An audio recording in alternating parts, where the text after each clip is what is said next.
अभी स्टार्ट करते हैं। आज समझना टॉपिक है farming income and expenses. Farming income and expenses, उसमें हम मेनली क्या सीखेंगे कि जो भी फार्मिंग इनकम्स होती है, लाइक फार्मिंग एक्टिविटीज़ जो भी है, उसमें से क्या क्या इनकम में कंसिडर होगा। तो ऑब्वियसली जो भी आप फार्म से कमा रहे हो वो that is farming income, and क्या क्या एक्सपेंसेस आपको डिडक्ट करने को मिलेंगे। ठीक है, वो सारा हम पढ़ने वाले हैं आज। तो फार्मिंग इनकम, अभी farming income that means income earn by farmer. Income earned by farmer अभी फार्मर किसको बोलेंगे? हमारे यहाँ जो तो वो खेती बाड़ी करते हैं। खेती बाड़ी तो सपोज कोई भी करता है, हर एक को फार्मर बोल देंगे? नहीं, वो तो जिसके लेबर्स भी होते हैं।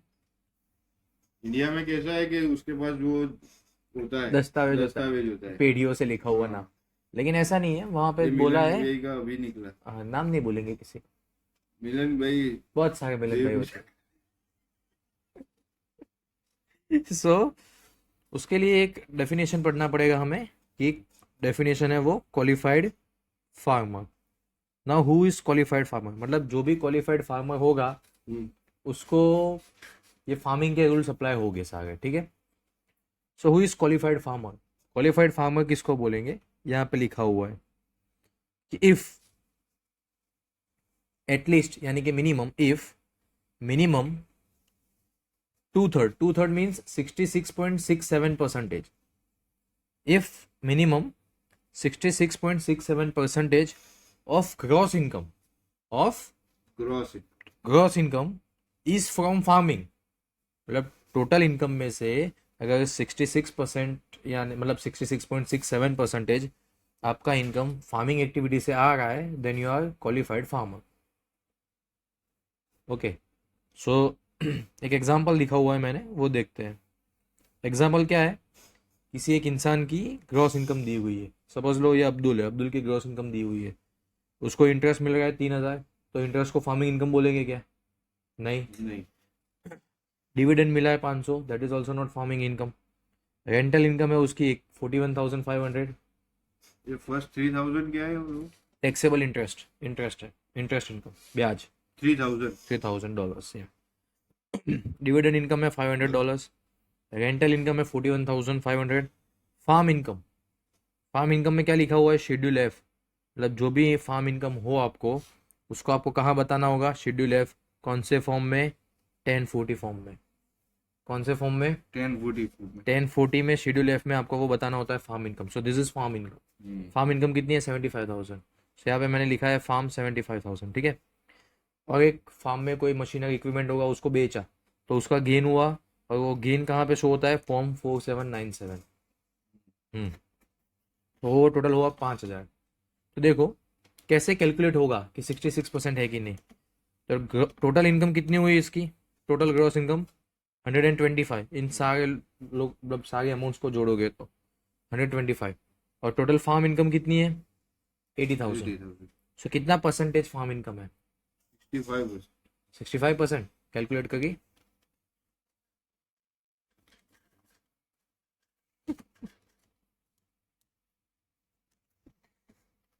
उल्टा, नानी अमाउंट 64%। कितना हो रहा है? 64। 64% यार जो। तो 64% इसकी फार्मिंग इनकम है। So is he qualified farmer? No, is he qualified farmer? No. So what changes it will make if someone is not qualified farmer and if someone is a qualified farmer? So if someone is a qualified farmer, तो क्या होगा कि समझ लो कि हर एक को estimated tax भरना होता है। हर एक को क्या भरना होता है? Estimated tax.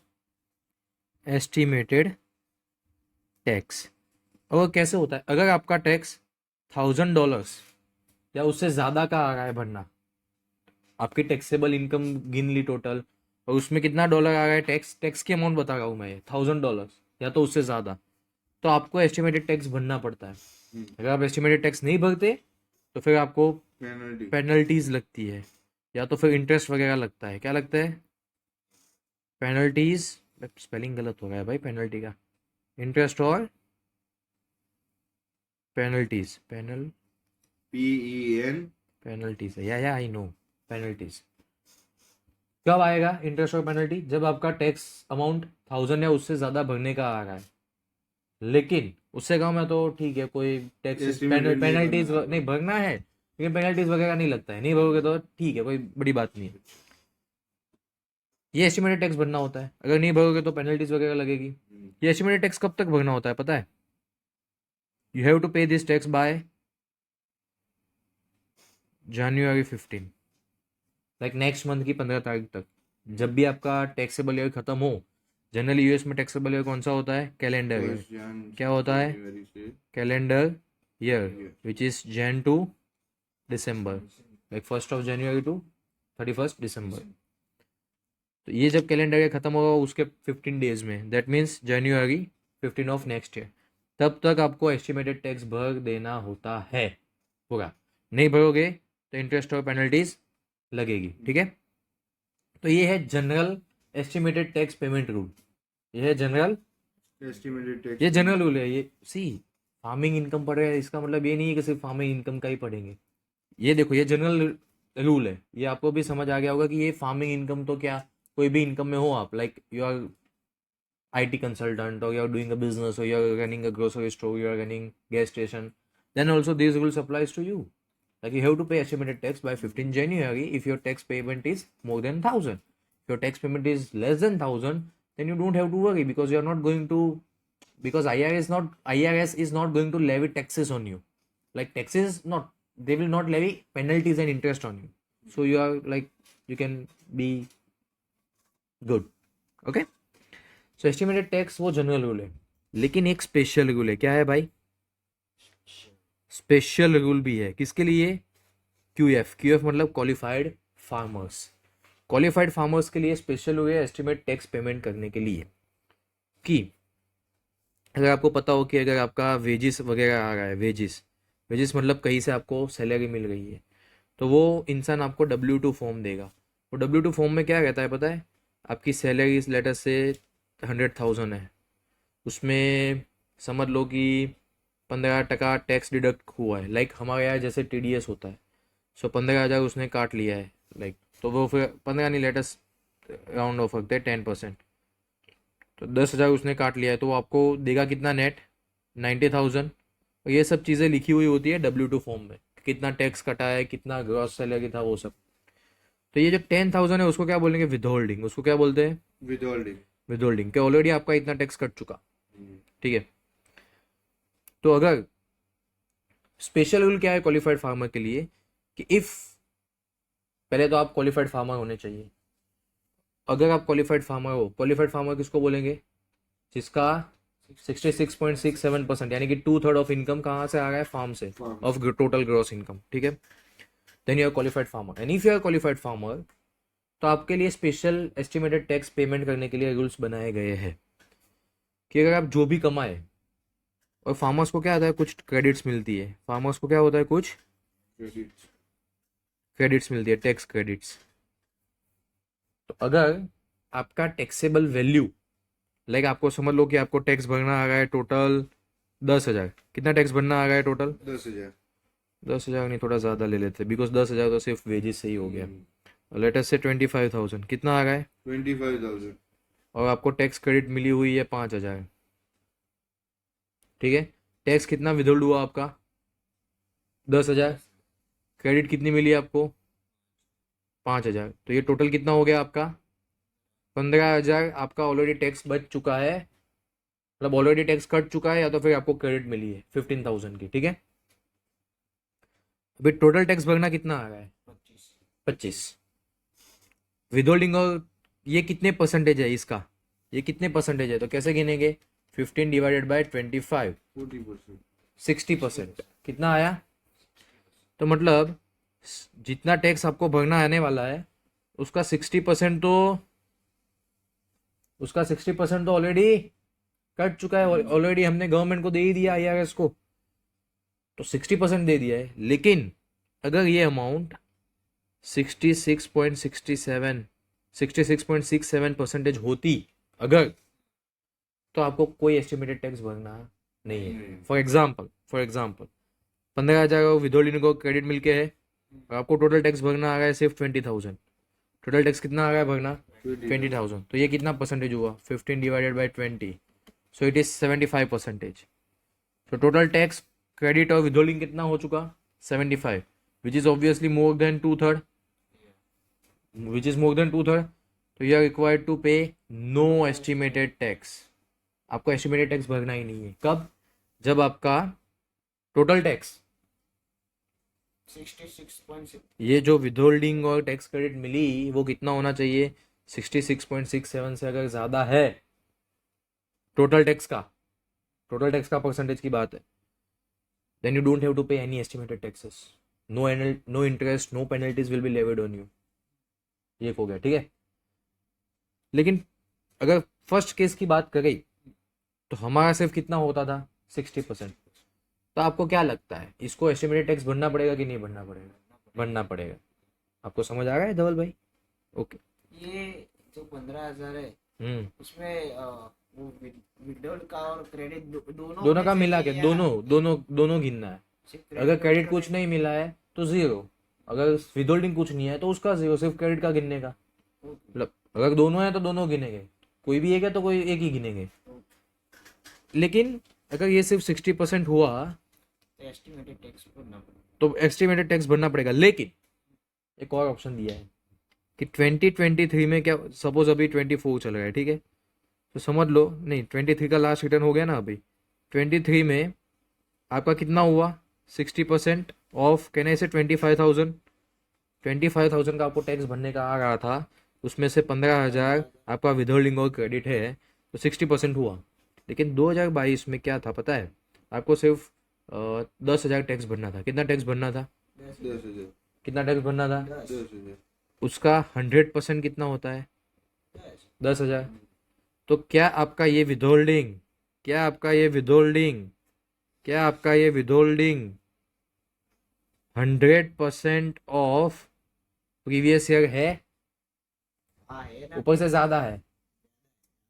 100% of previous year है, ऊपर से ज़्यादा है। तो अगर ये भी सिनारियो है, so you are not required to pay estimated tax.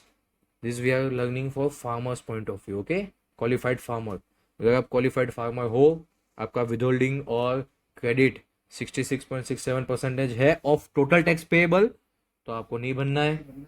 या तो पिछले साल का 100% हो चुका है तो भी आपको नहीं भरना है एस्टिमेटेड टैक्स। लेकिन अगर ये दोनों ही केस नहीं है, सो आपको एस्टिमेटेड टैक्स भरना पड़ेगा। लेकिन उसमें भी स्पेशल रूल है, because you are qualified farmer. तो उसमें क्या बोला है पता है? कि आप क्या कर सकते हो, आपको टैक्स तो भर देना पड़ेगा बाय जनवरी 15। आपको टैक्स कब तक भर देना पड़ेगा?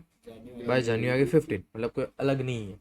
Then you have to like opt for general rules.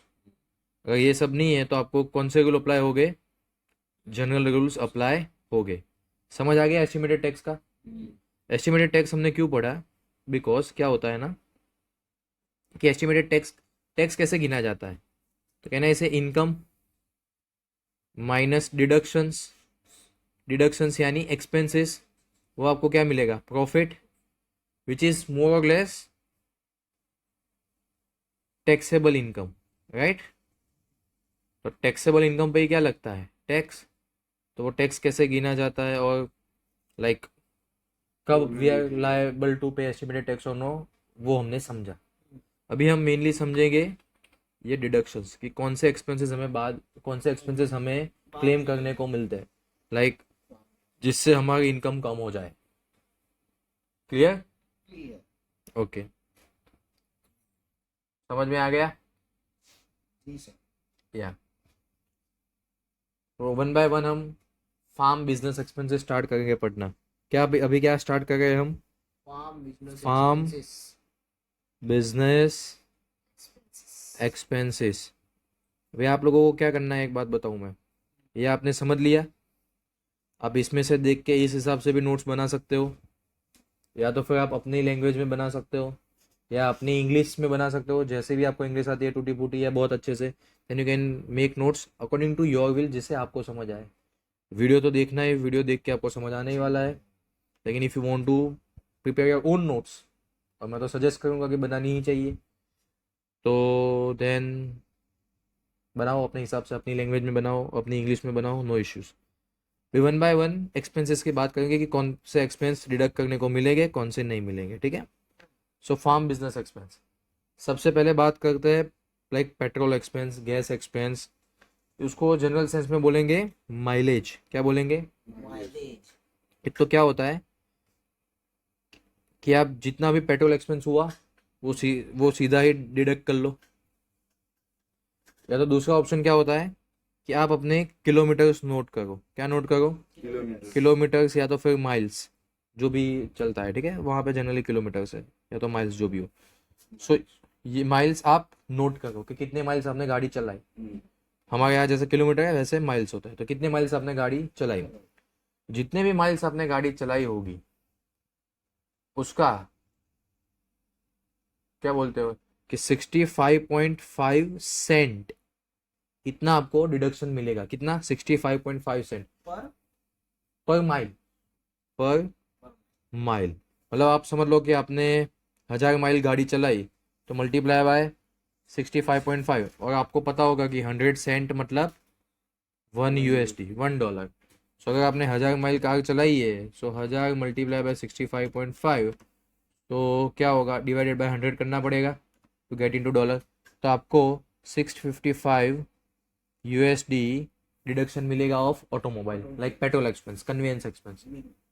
या तो आप सीधा ही ले लो, आपको पता है कितना खर्चा हुआ पेट्रोल का, और आप वैसे नहीं करते, आप माइलेज नोट करते हो, पता नहीं कि कितना एक्सपेंस हुआ वो नोट नहीं करते। माइलेज पता है कि इतना से स्टार्ट हुआ, इतने खत्म हुआ। लाइक महीना स्टार्ट हुआ from the first year, like year, साल स्टार्ट हुआ तब हमने माइलेज नोट कर लिया। ट्रैक्टर था हमारे पास, या तो फिर कोई फार्म इक्विपमेंट था जो हम चलाते हैं फार्म में, ईयर एंड हुआ तब का माइलेज हो गया। तो ये इजी रहता है ना, कौन अभी ध्यान रखे कितना फार्म में खर्चा हुआ, कितना कहाँ पैसा गया। तो माइलेज यहाँ पे नोट कर दो, यहाँ पे नोट कर दो, जो हुआ उसको मल्टीप्लाई कर दो 65.5 डिवाइडेड बाय 100, बिकॉज ये सेंट है, हमारे यहाँ जैसे पैसे होते हैं। तो आंसर आएगा इसका पैसे में, डिवाइडेड बाय 100 करोगे तो डॉलर में आंसर आ जाएगा। समझ में आया पहला एक्सपेंस? उसमें होगा ना कि जैसे एक जो ये माइलेज वाला है हाँ, उसमें थोड़ा ज्यादा डिडक्शन मिले, ऐसा भी कुछ हो सकता है ना। वो आपको अपने हिसाब से देखना है कि कौन सा ज़्यादा सूटेबल है आपको। अगर डायरेक्ट, लेकिन डायरेक्ट एक्सपेंस का कैलकुलेशन नहीं मतलब रख पाते ना जो लोग, वही ये यूज़ करते हैं। और आप ऐसा भी देख सकते हो कि समझ लो कि मेरा पेट्रोल और गैस का एक्सपेंसेस $500 ही हुआ था, लेकिन माइलेज के हिसाब से मेरे को 655 लेने को मिल रहा है। So I will opt for this. जो भी आपको जो सही लगे, लेकिन ये दो मेथड्स है, ठीक है। इस हिसाब से एक्सपेंस बाद मिलेंगे। दूसरा एक्सपेंस है मील्स एक्सपेंस। क्या है मील्स? मतलब आपने बिजनेस के काम के लिए कहीं पे भी गए, बिजनेस के लिए एम्प्लॉयज़ के लिए खाना मंगाया, कुछ भी आपने मील का एक्सपेंस किया, मील मतलब नाश्ता, तो आपको 50% ही डिडक्शन मिलेगा, इरिस्पेक्टिव ऑफ कोई सा भी खर्चा हो। 100% मिलता ही नहीं, पहले मिलता था 23 से ख़त्म हो गया, 50% ही मिलेगा। सारे सब कंडीशंस निकाल दिए, पहले कंडीशंस होते थे कि अगर ऐसा ऐसा एक्सपेंस है 100%, ऐसा ऐसा है 100%, अदरवाइज 50%, लेकिन सब कुछ निकल गया। अभी सिर्फ कितना है? अभी सिर्फ कितना है? 50%। क्लियर? फ्रॉम जनवरी 1 2023 50% कर ही दिया है। तो जितना भी आपने फार्मिंग के एक्सपेंस, मतलब फार्मिंग के इनकम जनरेट करने के लिए जो भी मिल्स वगैरह खाया होगा, उसका आपको वो 50% ही डिडक्शन मिलेगा। लाइक आपने 10,000, ये तो बहुत ज़्यादा हो गया, $1,000 का एक्सपेंस किया है खाना खाने में, मील्स एंड एंटरटेनमेंट, तो आपको उसका सिर्फ $500 ही बिजनेस में एक्सपेंस लेने को मिलेगा। मतलब बाकी का 500 आपका इनकम कंसिडर हो जाएगा, मतलब आपका उतना एक्सपेंस कम होगा तो प्रॉफिट बढ़ जाएगा। Income consider as in profit, इससे आपका प्रॉफिट विल इंक्रीज। क्लियर? ये तो आपको पता ही होगा। अभी आगे हम डिस्कस करते हैं वन बाय वन कि let us consider directly examples. So अच्छा रहेगा, एक एग्जांपल देखते हैं। देखो एग्जांपल, अगर आपको सही से पढ़ना है तो IRS के पब्लिकेशंस डाउनलोड कर लो। बहुत टाइम जाएगा आपका, लेकिन बाद में भी काम में ही आएगा। IRS के पब्लिकेशंस, जैसे ये पब्लिकेशन है 225, जिसमें से मैं आप लोगों को पढ़ा रहा हूँ, ठीक है, उसी में से ही पढ़ के ही मैं आपको समझ के पढ़ा रहा हूँ। भी क्या होता है कई बार पर्सनल एक्सपेंस भी होते हैं और बिजनेस एक्सपेंस भी होते हैं। तो एग्जांपल ऐसा है कि आपने $3600 इलेक्ट्रिसिटी का पे किया। किसका पे किया? इलेक्ट्रिसिटी। और ये जो इलेक्ट्रिसिटी है उसमें से अपने 1/3 पर्सनल यूज़ के लिए किया और 2/3 बिजनेस यूज़ के लिए किया। किसके लिए किया? बिजनेस मतलब फार्मिंग के लिए। जो भी इलेक्ट्रिसिटी है उसमें से, जैसे हो सकता है ना एक बड़ा सा फार्म हो, उसमें आपका घर हो, फार्म में पानी वानी डालने के लिए वो इलेक्ट्रिसिटी लगता है। सो घर में भी इलेक्ट्रिसिटी बिल आएगा और फार्म का भी इलेक्ट्रिसिटी, और वो कंबाइन आता है कई बार, लेकिन आपको पता है कि कितना कहाँ पे यूज़ हुआ। सो एक अप्रोक्सीमेट हमने किया है कि 1/3 पर्सनल है और 2/3 बिजनेस है। तो इसमें से कितना अपने को डिडक्ट करने को मिलेगा? सिर्फ 2/3। हाँ, 2400 कितना होगा? सो 24 आपको डिडक्शन मिलेगा इसका, पूरा 3600 नहीं मिलेगा। सिंपल सी बात है, ये तो बहुत बड़ा वो लॉजिक है नहीं। आगे दूसरा एग्जांपल डिस्कस करते हैं।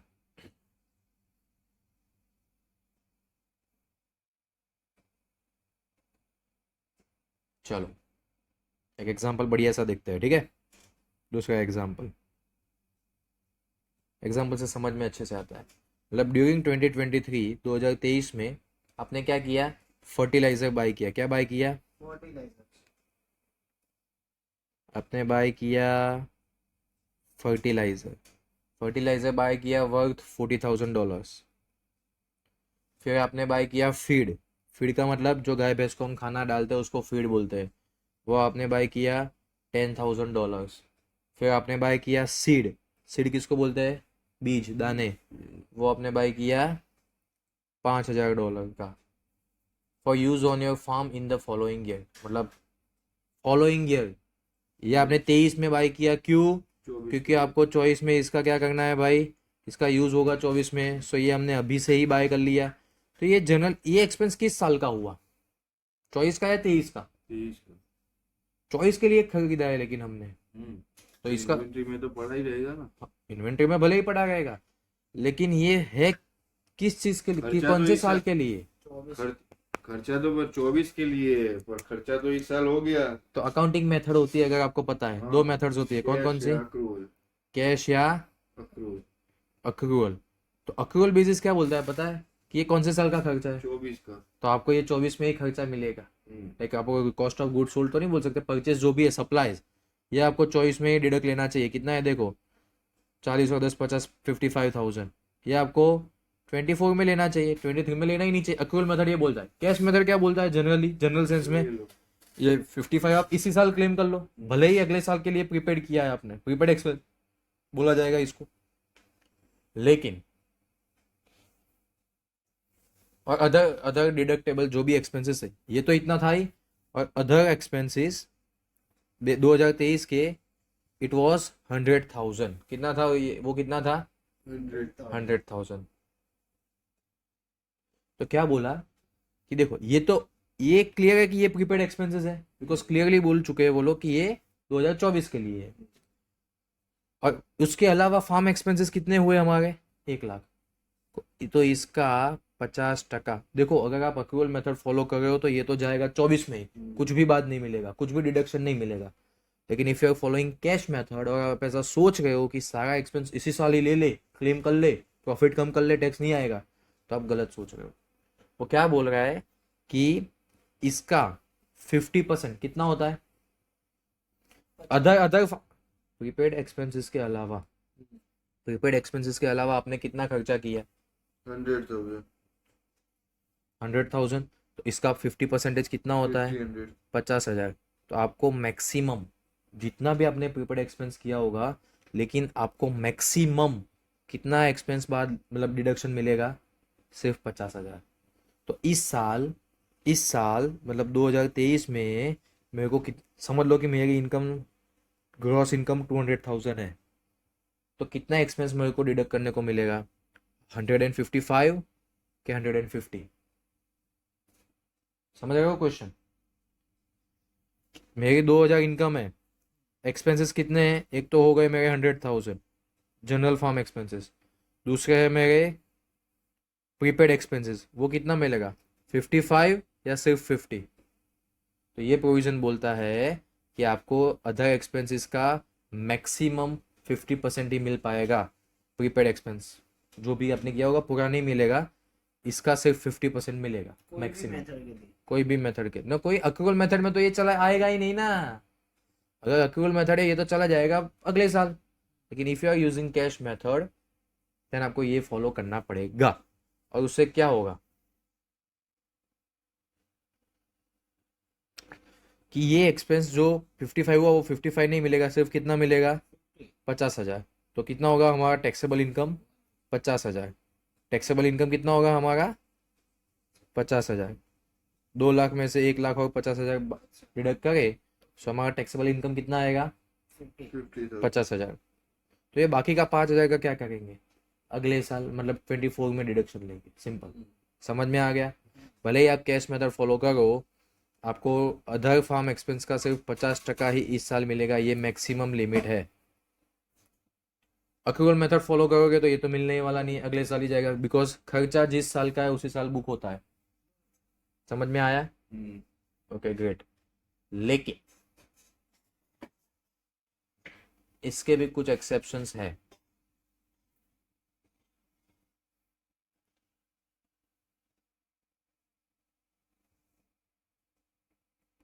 कि अगर आप फार्म रिलेटेड टैक्स पेयर हो और आप लाइक दोनों में से कोई एक चीज़ अप्लाई हो गई है, वो कौन सी है वो एक्सेप्शन हम बाद में देखेंगे। ये जनरल रूल समझ में आ गया? जनरल रूल समझ में आ गया? ग्रेट। और अभी हम एक और एग्जांपल देखेंगे कि क्या हो रहा है, ठीक है?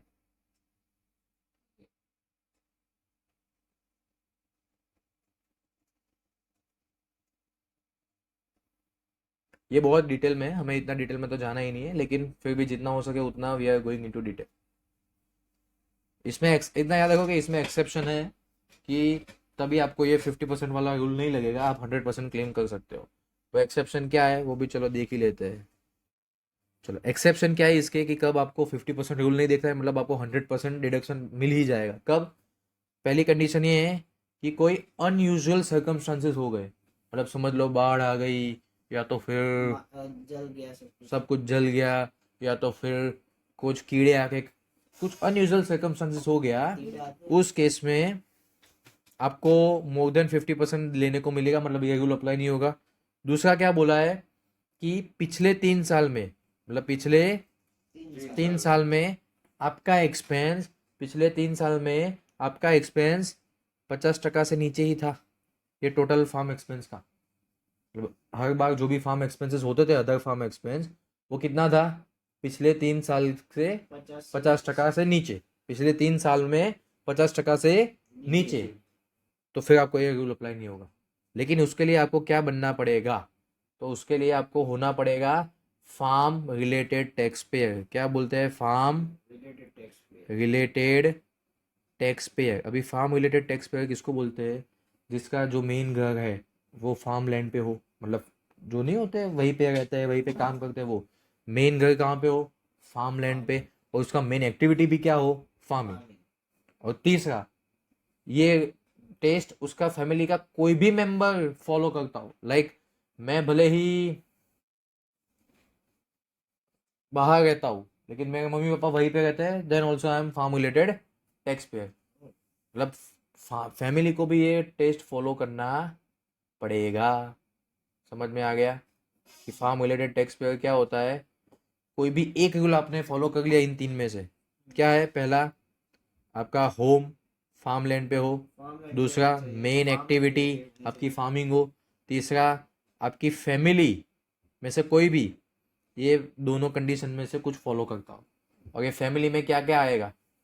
तो फैमिली में आपका like sister, brother, half sister, spouse, parents, grandparents, children, grandchildren, uncle, aunty, इन सब में से कोई भी ये क्या, तो ये कंडीशन फॉलो करता है पहली या दूसरी, तो भी आप फार्म रिलेटेड टैक्स पेयर हो।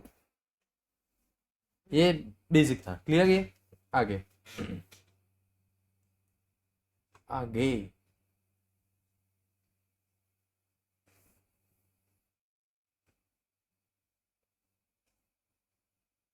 चलो आगे पढ़ते हैं, आगे एग्जाम्पल देखेंगे, एग्जाम्पल देखेंगे। अगर आपने कोई लेबर हायर देखेंगे, एग्जाम्पल ही देखेंगे अभी तो वो ये सब। फार्मर का ये डेप्थ में हमें अभी समझ रहे हैं। हम डेप्थ तो में नहीं समझ रहे, डेप्थ में समझ ही नहीं गए, मैं उसी के लिए जाने देगा, we are not understanding it in a depth. ठीक है, फार्मर का जो है जैसे हम ये समझ रहे हैं अभी, हाँ, कि ऐसे हर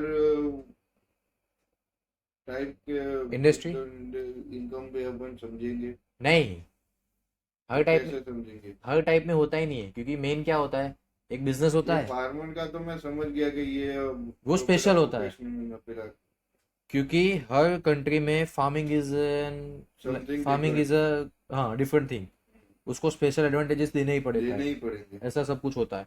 बाकी का तो बिजनेस का कॉमन होता है, बाकी के और बिजनेस के अलग नहीं और होते। ये और एक एक तीसरा होता है नॉन प्रॉफिट ऑर्गेनाइजेशन, उसका भी अलग से समझना पड़ेगा, अदरवाइज बाकी सारे बिजनेस का सेम ही होता है, कुछ अलग नहीं होता उसमें। Consulting doctor. वो सब एक में ही आ गया, उसमें कुछ अलग नहीं होगा, अच्छा अच्छा अच्छा। उसको अलग से समझने का जरूरत ही नहीं है।